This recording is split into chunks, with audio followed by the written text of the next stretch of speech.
नमस्कार दर्शक बंधु, जय शनिदेव। आज भिडियो रे आमे जानिबा दीर्घ 7.5 वर्ष पर शांत हेले प्रभु शनिदेव। यही राशि मानक आज ठारू बहुत सफलता मिलवा को जाउची। यही राशि मानक उपरे शनिदेवंकर बहुत सारा कृपा रहिबा को जाउची। आज ठारू कोटिपति रास्ता रे चलिबा को जाउछंती यही राशि रो व्यक्ति माने।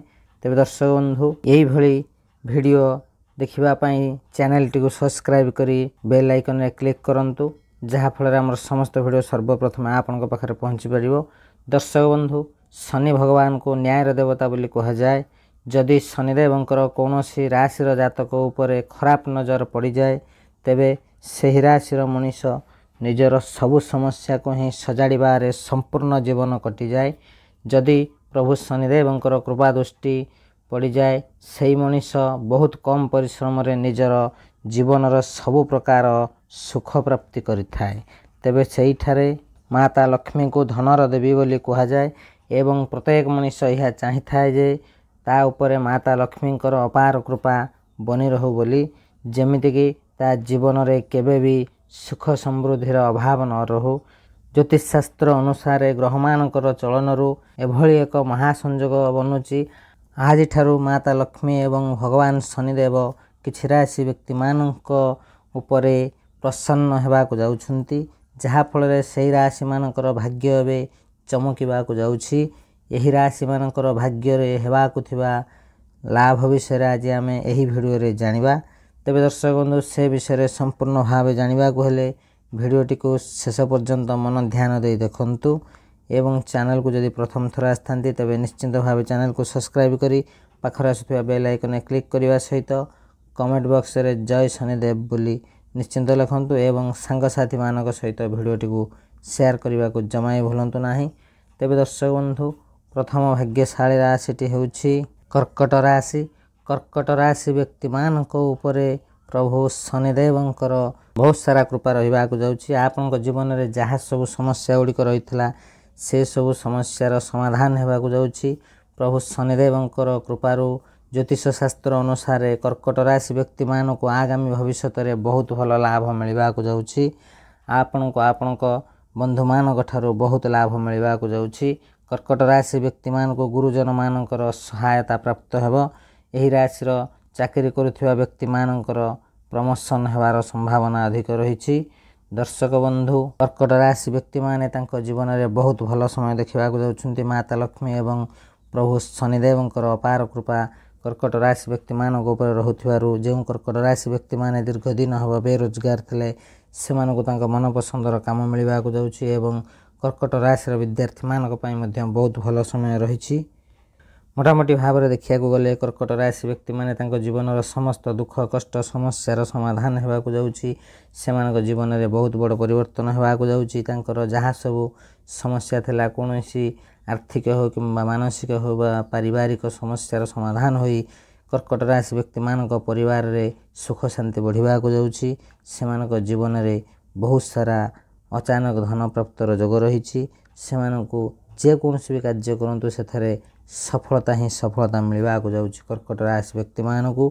तबे दर्शक बंधु, द्वितीय भाग्यशाली राशिटी हेउछि मेष राशि। मेष राशि व्यक्ति मानक उपरे प्रभु शनिदेवंकर बहुत सारा कृपा रहिबा को जाउछि, जहा फल रे प्रभु शनिदेवंक कृपारू मेष राशि व्यक्ति माने तांको जीवन रे जहा सब दुख कष्ट तो थिला किछि दिन हेबा कोन करिवे कोन नै किछि चिंता करि पनथले, किंतु आपण जमा भी व्यस्त होंतु नाही। प्रभु शनिदेवंक कृपा होथिबारु आपण उचित जगह रे उचित काम रे पहुंची परिवे। ठीक जगह रे ठीक समय रे ठीक काम पाइबे एवं आपण मन पसंदर काम आपण को मिलिबो एवं जे माने दीर्घ दिन हेबो अविवाहित अछंती सेमानकर विवाहर जोग मध्य रहुछि।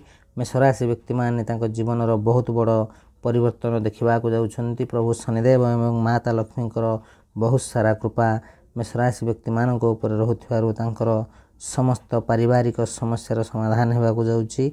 जदि आपनकर मेष राशि निश्चिंत भावे आपण अनुभव करुथिबे आपनक परिवार रे टिके टिके छोट छोट समस्या जो देखा जाउथला से सब समस्या धीरे धीरे समाधान हेबा को जाउछि। आपनकर जेहेतु मेष राशि निश्चिंत भावे आपनकर बुझिबार शक्ति अछि। आपण निश्चिंत भावे भाबी चिंती काम करंतु एवं को कामटा कले ठीक हेबो ताहाको विचार करी करिवे, जहा फल आपनको बहुत सारा लाभ मिलबो। एही शुभ समय रे ଆପଣ ଯେକୌଣସି କାର୍ଯ୍ୟ କରନ୍ତୁ ସେଥିରେ ସଫଳ ହିଁ ସଫଳ ହେବାକୁ ଯାଉଛନ୍ତି। ମାତା ଲକ୍ଷ୍ମୀ ଏବଂ ପ୍ରଭୁ ଶନିଦେବଙ୍କର ବହୁତ ସାରା କୃପା ମେଷ ରାଶି ବ୍ୟକ୍ତିମାନଙ୍କ ଉପରେ ରହୁଥିବାରୁ ସେମାନଙ୍କର ସର୍ବ କାର୍ଯ୍ୟ ସିଦ୍ଧି ହେବାକୁ ଯାଉଛି ବା ସମସ୍ତ କାର୍ଯ୍ୟରେ ସଫଳ ହୋଇ ଜୀବନରେ ଖୁସି ଆନନ୍ଦରେ ବଞ୍ଚିବାକୁ ଯାଉଛନ୍ତି। ପରିବାରରେ ସୁଖ ଶାନ୍ତି ଲାଗି ରହିବ। ଆଗାମୀ ସମୟରେ ଆପଣଙ୍କ ଜୀବନରେ ବହୁତ ଖୁସି ଆନନ୍ଦ ଏବଂ ସବୁ ସମସ୍ୟାର ସମାଧାନ ହେବାକୁ ଯାଉଛି। ତେବେ ଦର୍ଶକ ବନ୍ଧୁ, ତୃତୀୟ ଭାଗ୍ୟଶାଳୀ ରାଶିଟି ହେଉଛି ବିଛା ରାଶି। ବିଛା ରାଶି ବ୍ୟକ୍ତିମାନଙ୍କ ଉପରେ ପ୍ରଭୁ ଶନିଦେବ ଏବଂ ମାତା ଲକ୍ଷ୍ମୀଙ୍କର ବହୁତ ସାରା କୃପା ରହୁଛି, ଯାହାଫଳରେ ଆପଣଙ୍କୁ ଆପଣଙ୍କ ମନପସନ୍ଦର ଚାକିରି ମିଳିବାକୁ ଯାଉଛି। ବିଛା ରାଶି ବ୍ୟକ୍ତିମାନଙ୍କର ଯେଉଁ ସବୁ କାର୍ଯ୍ୟ ଅଟକି ରହିଥିଲା ସେସବୁ କାର୍ଯ୍ୟ ପୂରଣ ହେବାକୁ ଯାଉଛି। ଆପଣଙ୍କ ଜୀବନରେ ଆଗକୁ ଆସିବାକୁ ଥିବା ସମସ୍ତ କଷ୍ଟ ଦୂର ହେବାକୁ ଯାଉଛି। ଆପଣଙ୍କୁ ଆପଣଙ୍କ ଜୀବନରେ ବହୁତ ଜୋରରେ ସଫଳତା ମିଳିବାର ସମୟ ଆସିଯାଇଛି। ତେବେ ଦର୍ଶକ ବନ୍ଧୁ, ଯଦି ଆପଣଙ୍କର ବିଛା ରାଶି ହୋଇଥାଏ ଆପଣଙ୍କୁ ସଫଳତା ପାଇବାରୁ କେହି ବି ଅଟକାଇ ପାରିବେ ନାହିଁ। ଯେଉଁମାନେ ଚାକିରି ଖୋଜୁଥିଲେ ସେମାନଙ୍କୁ ନିଶ୍ଚିନ୍ତ ଭାବେ ସେମାନଙ୍କ ମନପସନ୍ଦର ଚାକିରି ମିଳିବାକୁ ଯାଉଛି। ଯେଉଁ ବିଛା ରାଶି ବ୍ୟକ୍ତିମାନେ ଦୀର୍ଘ ଦିନ ହେବ ଅବିବାହିତ ଥିଲେ ସେମାନଙ୍କୁ ବିବାହ କରିବାର ସୁବର୍ଣ୍ଣ ସୁଯୋଗ ରହିଛି ଏବଂ ଆପଣଙ୍କ ଜୀବନର ସମସ୍ତ ସମସ୍ୟାର ସମାଧାନ ହେବାକୁ ଯାଉଛି। ଏହି ସମୟରେ ବିଛା ରାଶିର ବ୍ୟକ୍ତିମାନେ ଯେକୌଣସି କାମ କରନ୍ତୁ ସେଥିରେ ସଫଳ ହିଁ ସଫଳ ହେବାକୁ ଯାଉଛନ୍ତି। ମାତା ଲକ୍ଷ୍ମୀଙ୍କର କୃପା ଏବଂ ପ୍ରଭୁ ଶନିଦେବଙ୍କର କୃପା ରହୁଥିବାରୁ ବିଛା ରାଶି ବ୍ୟକ୍ତିମାନଙ୍କର ଜୀବନରେ ବହୁତ ଭଲ ସମୟ ଆସିବାକୁ ଯାଉଛି। ଗୋଟିଏ କଥା ମନେ ରଖନ୍ତୁ, ବିଛା ରାଶି ବ୍ୟକ୍ତିମାନେ ଶନିଦେବ ହେଉଛନ୍ତି ନ୍ୟାୟର ଦେବତା। ନିଶ୍ଚିନ୍ତ ଭାବରେ ନ୍ୟାୟରେ ରୁହନ୍ତୁ, ସତ୍କର୍ମ କରନ୍ତୁ, ସତ୍ ମାର୍ଗରେ ଚାଲନ୍ତୁ, ସଫଳ ହିଁ ସଫଳ ମିଳିବ। ଭାଗ୍ୟର ସମ୍ପୂର୍ଣ୍ଣ ସାଥ ମିଳିବ। ଧନ ସମ୍ପତ୍ତିର କୌଣସି ଅଭାବ ରହିବ ନାହିଁ। ତେବେ ଦର୍ଶକ ବନ୍ଧୁ, ଚତୁର୍ଥ ଭାଗ୍ୟଶାଳୀ ରାଶିଟି ହେଉଛି ଧନୁରାଶି। ଧନୁରାଶି ବ୍ୟକ୍ତିମାନଙ୍କୁ ଅଚାନକ ଧନ ପ୍ରାପ୍ତର ଯୋଗ ରହିଛି। ଯଦି ଆପଣଙ୍କର ଧନୁରାଶି, ନିଶ୍ଚିନ୍ତ ଭାବେ ଆପଣମାନେ ଜାଣିଥିବେ, ଅନୁଭବ କରୁଥିବେ ଆପଣଙ୍କ ଜୀବନରେ ବହୁତ ସମସ୍ୟା ଥିଲା, ପାରିବାରିକ ସଙ୍କଟ ଥିଲା। ଏବେ ମଧ୍ୟ ଟିକେ ଟିକେ ପରିବାରରେ ସଙ୍କଟ ଦେଖାଯାଉଛି, କିନ୍ତୁ ଆପଣଙ୍କର ସମସ୍ତ ଆର୍ଥିକ ସମସ୍ୟାର ସମାଧାନ ହୋଇଛି। ଆଗାମୀ ସମୟରେ ବହୁତ ଭଲ ସମୟ ଆପଣଙ୍କର ରହିବାକୁ ଯାଉଛି। ମାତା ଲକ୍ଷ୍ମୀଙ୍କର ବହୁତ ସାରା କୃପା ଆପଣଙ୍କ ଉପରେ ରହୁଥିବାରୁ ଆପଣଙ୍କର ଧନର ସମସ୍ତ ସମସ୍ୟା ସମାଧାନ ହେବାକୁ ଯାଉଛି। ଧନୁରାଶି ବ୍ୟକ୍ତିମାନଙ୍କ ଉପରେ ଶନିଦେବ ଖୁସିପୂର୍ଣ୍ଣ ରହିବେ। ଖାସ୍ କରି ଯେଉଁ ବ୍ୟକ୍ତିମାନେ ବେପାରୀ ଅଟନ୍ତି ସେମାନଙ୍କୁ ବେପାରରେ ବହୁତ ସାରା ଲାଭ ମିଳିବାକୁ ଯାଉଛି। ଶନିଦେବ ଏବଂ ମାତା ଲକ୍ଷ୍ମୀଙ୍କର ମହାସଂଯୋଗରୁ ଧନୁରାଶି ବ୍ୟକ୍ତିମାନଙ୍କ ଜୀବନରେ ଧନର ବର୍ଷା ହେବାକୁ ଯାଉଛି। ଆପଣଙ୍କ ଜୀବନରେ ସଫଳତାର ଅନେକ ମାର୍ଗ ପ୍ରାପ୍ତ ହେବ। ଧନ ସମ୍ବନ୍ଧୀୟ ସମସ୍ତ ସମସ୍ୟାର ସମାଧାନ ହୋଇଯିବ। କାର୍ଯ୍ୟକ୍ଷେତ୍ରରେ ଧନୁରାଶି ବ୍ୟକ୍ତିମାନଙ୍କୁ ସମ୍ମାନିତ କରାଯାଇପାରେ। ପ୍ରଭୁ ଶନିଦେବଙ୍କ କୃପାରୁ ଆପଣଙ୍କ ବିଜନେସ୍ରେ ଦିନକୁ ଦିନ ବଢ଼ିବାକୁ ଲାଗିବ, ଲାଭ ରହିବ ଏବଂ ପ୍ରଭୁ ଶନିଦେବ ଏବଂ ମାତା ଲକ୍ଷ୍ମୀଙ୍କର ବହୁତ ସାରା କୃପା ଧନୁରାଶି ବ୍ୟକ୍ତିମାନଙ୍କ ଉପରେ ରହିବାକୁ ଯାଉଛି, ଯାହାଫଳରେ ସେମାନଙ୍କ ଜୀବନର ସମସ୍ତ ଦୁଃଖ କଷ୍ଟ ସମସ୍ୟାର ସମାଧାନ ହୋଇ ସେମାନେ ଖୁସି ଆନନ୍ଦରେ ଚଳିବାକୁ ଯାଉଛନ୍ତି। ତେବେ ଦର୍ଶକ ବନ୍ଧୁ, ଯଦି ଆପଣଙ୍କର ଏହି ରାଶି ହୋଇଥାଏ ନିଶ୍ଚିନ୍ତ ଭାବେ ଭିଡ଼ିଓଟିକୁ ଲାଇକ୍, କମେଣ୍ଟ ଏବଂ ଚ୍ୟାନେଲକୁ ସବସ୍କ୍ରାଇବ୍ କରିବାକୁ ଜମା ଭୁଲନ୍ତୁ ନାହିଁ।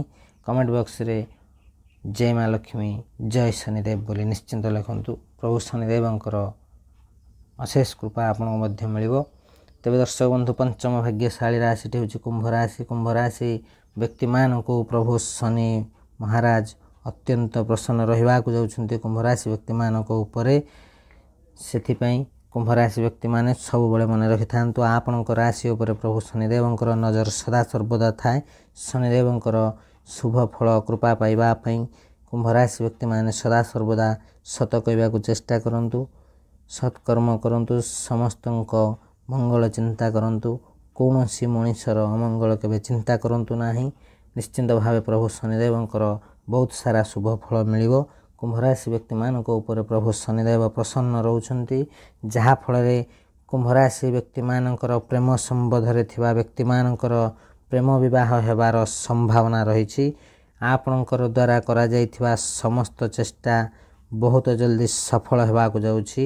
ଆପଣଙ୍କର ଆର୍ଥିକ ସ୍ଥିତି ମଜବୁତ ହେବାକୁ ଯାଉଛି। କୁମ୍ଭ ରାଶି ବ୍ୟକ୍ତିମାନଙ୍କର କାର୍ଯ୍ୟକ୍ଷେତ୍ରରେ ଉନ୍ନତି କରିବାକୁ ଯାଉଛନ୍ତି। ନୂତନ ଘର ମଧ୍ୟ ଆପଣ କିଣିପାରନ୍ତି। କୁମ୍ଭ ରାଶି ବ୍ୟକ୍ତିମାନଙ୍କର ସମସ୍ତ ସମସ୍ୟାର ସମାଧାନ ହେବାକୁ ଯାଉଛି, ଯାହାଫଳରେ ସେମାନେ ତାଙ୍କ ଜୀବନର ବହୁତ ଭଲ ସମୟ ଦେଖିବାକୁ ଯାଉଛନ୍ତି। ପ୍ରଭୁ ଶନିଦେବଙ୍କ କୃପାରୁ ଯେଉଁ ସବୁ କଷ୍ଟ କରି କୁମ୍ଭ ରାଶି ବ୍ୟକ୍ତିମାନେ କାର୍ଯ୍ୟ କରୁଛନ୍ତି ସେ ସମସ୍ତ କଷ୍ଟର ଫଳ ମିଳିବାକୁ ଯାଉଛି। ନିଶ୍ଚିନ୍ତ ଭାବେ ଆପଣଙ୍କ ଜୀବନରେ ସଫଳ ମିଳିବାକୁ ଯାଉଛି। ତେବେ ଦର୍ଶକ ବନ୍ଧୁ, ସମସ୍ତ ପରିଶ୍ରମର ଫଳ ପାଇବାକୁ ଆପଣ ପ୍ରସ୍ତୁତ ହୋଇକି ଥାନ୍ତୁ କୁମ୍ଭ ରାଶି ବ୍ୟକ୍ତିମାନେ। ପ୍ରଭୁ ଶନିଦେବ ଏବଂ ମାତା ଲକ୍ଷ୍ମୀଙ୍କର ମହାସଂଯୋଗରୁ ଆପଣଙ୍କ ଜୀବନରେ ସୁଖ ଶାନ୍ତି ବଢ଼ିବାକୁ ଯାଉଛି। ତେବେ ଦର୍ଶକ ବନ୍ଧୁ, ଯଦି ଆପଣଙ୍କର ଏହି ରାଶି ହୋଇଥାଏ ନିଶ୍ଚିନ୍ତ ଭାବେ ଭିଡ଼ିଓଟିକୁ ଗୋଟେ ଲାଇକ୍, ଚ୍ୟାନେଲକୁ ସବସ୍କ୍ରାଇବ୍ ଏବଂ ଭିଡ଼ିଓଟିକୁ ସାଙ୍ଗସାଥି ପରିବାରମାନଙ୍କ ସହିତ ସେୟାର କରିବାକୁ ଜମା ବି ଭୁଲନ୍ତୁ ନାହିଁ। ଏହା ବିଲକୁଲ ମାଗଣା ହୋଇଥାଏ। କମେଣ୍ଟ ବକ୍ସରେ ଜୟ ଶନିଦେବ ବୋଲି ନିଶ୍ଚିନ୍ତ ଲେଖନ୍ତୁ। ପ୍ରଭୁ ଶନିଦେବଙ୍କର ବହୁତ ସାରା କୃପା ଆପଣଙ୍କୁ ମିଳିବ। ତେବେ ଦର୍ଶକ ବନ୍ଧୁ, ପରବର୍ତ୍ତୀ ଭାଗ୍ୟଶାଳୀ ରାଶିଟି ହେଉଛି ତୁଳା ରାଶି। ତୁଳା ରାଶି ସବୁ ଲୋକମାନଙ୍କୁ କୌଣସି ନିବେଶରୁ ମଧ୍ୟ ଲାଭ ମିଳିବାର ସମ୍ପୂର୍ଣ୍ଣ ସମ୍ଭାବନା ରହିଛି। ତୁଳା ରାଶି ବ୍ୟକ୍ତିମାନେ ଯଦି କୌଣସି ବିଜନେସ୍ କରୁଛନ୍ତି ସେଥିରେ ବହୁତ ସାରା ଲାଭ ପାଇବାକୁ ଯାଉଛନ୍ତି। ଆପଣଙ୍କ ପରିବାରରେ ବହୁତ ସୁଖ ଶାନ୍ତି ଲାଗି ରହିବ। ବହୁତ ଦିନରୁ ଅଟକି ରହିଥିବା ଧନ ବା ଟଙ୍କା ପଇସା ତୁଳା ରାଶି ବ୍ୟକ୍ତିମାନଙ୍କୁ ଫେରି ମିଳିବାର ସମ୍ଭାବନା ରହିଛି। ବିଦ୍ୟାର୍ଥୀମାନଙ୍କ ପାଇଁ ଏହି ସମୟ ବହୁତ ଶୁଭ ସମୟ ସାବ୍ୟସ୍ତ ହେବାକୁ ଯାଉଛି।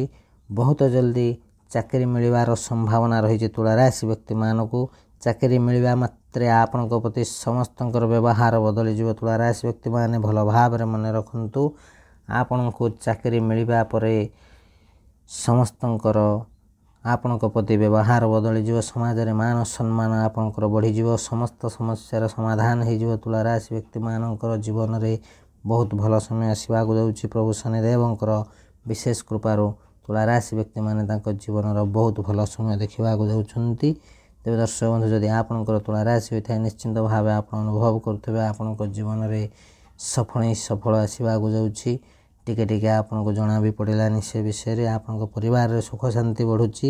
ଆପଣଙ୍କୁ ଆପଣଙ୍କ ମନପସନ୍ଦର କାମ ମିଳିବାକୁ ଯାଉଛି ଏବଂ ଆପଣ ଯେକୌଣସି ବିଜନେସ୍ କରିବେ ଏହି ଶୁଭ ସମୟରେ ଆପଣଙ୍କର ସମସ୍ତ ବିଜନେସ୍ରେ ଆପଣ ସଫଳ ହେବାକୁ ଯାଉଛନ୍ତି। ତେବେ ଦର୍ଶକ ବନ୍ଧୁ, ଆପଣଙ୍କର ଯଦି ଏହି ରାଶି ହୋଇଥାଏ ନିଶ୍ଚିନ୍ତ ଭାବେ ଭିଡ଼ିଓଟି ଗୋଟେ ଲାଇକ୍, କମେଣ୍ଟ ଏବଂ ଚ୍ୟାନେଲକୁ ସବସ୍କ୍ରାଇବ୍ କରିବା ସହିତ କମେଣ୍ଟ ବକ୍ସରେ ଜୟ ଶନିଦେବ ବୋଲି ନିଶ୍ଚିନ୍ତ ଲେଖନ୍ତୁ। ପ୍ରଭୁ ଶନିଦେବଙ୍କର ବିଶେଷ କୃପା ଆପଣଙ୍କୁ ମିଳିବ। ତେବେ ଦର୍ଶକ ବନ୍ଧୁ, ଆଜିର ଭିଡ଼ିଓରେ ଆମେ ଜାଣିଲେ ପ୍ରଭୁ ଶନିଦେବ ନ୍ୟାୟର ଦେବ ଏବଂ ଧନର ଲକ୍ଷ୍ମୀ ମାତା ଲକ୍ଷ୍ମୀଙ୍କର ମହାସଂଯୋଗରୁ କେତେଗୋଟି ରାଶିଙ୍କ ଭାଗ୍ୟ ପରିବର୍ତ୍ତନ ହେବାକୁ ଯାଉଛି, ଯାହାର ଶୁଭ ଫଳରେ ସେମାନଙ୍କ ଜୀବନ ଚମତ୍କାର ରୂପ ନେବାକୁ ଯାଉଛି ବା ସେମାନଙ୍କ ଜୀବନରେ ଚମତ୍କାର ପରିବର୍ତ୍ତନ ହେବାକୁ ଯାଉଛି। ସେମାନେ ସୁଖ ଶାନ୍ତିରେ ବଞ୍ଚିବାକୁ ଯାଉଛନ୍ତି। ଯଦି ଆପଣଙ୍କର ରାଶି ଏହି ରାଶିମାନଙ୍କ ମଧ୍ୟରେ ଥାଏ ତେବେ ନିଶ୍ଚିନ୍ତ ଭାବେ ଭିଡ଼ିଓଟିକୁ ଲାଇକ୍, କମେଣ୍ଟ, ଚ୍ୟାନେଲକୁ ସବସ୍କ୍ରାଇବ୍ କରିବା ସହିତ ଭିଡ଼ିଓଟିକୁ ସାଙ୍ଗସାଥି ପରିବାରମାନଙ୍କୁ ସେୟାର କରିବାକୁ ଜମା ବି ଭୁଲନ୍ତୁ ନାହିଁ। ଏହା ବିଲକୁଲ ମାଗଣା ହୋଇଥାଏ। ତେବେ ଦର୍ଶକ ବନ୍ଧୁ, ଭିଡ଼ିଓଟିକୁ ଶେଷ ପର୍ଯ୍ୟନ୍ତ ଦେଖିଥିବାରୁ ଅଶେଷ ଧନ୍ୟବାଦ। ଆଜିର ଭିଡ଼ିଓକୁ ଏଇଠି ରଖୁଛୁ। ନମସ୍କାର। ଜୟ ମା ଲକ୍ଷ୍ମୀ, ଜୟ ଶନିଦେବ।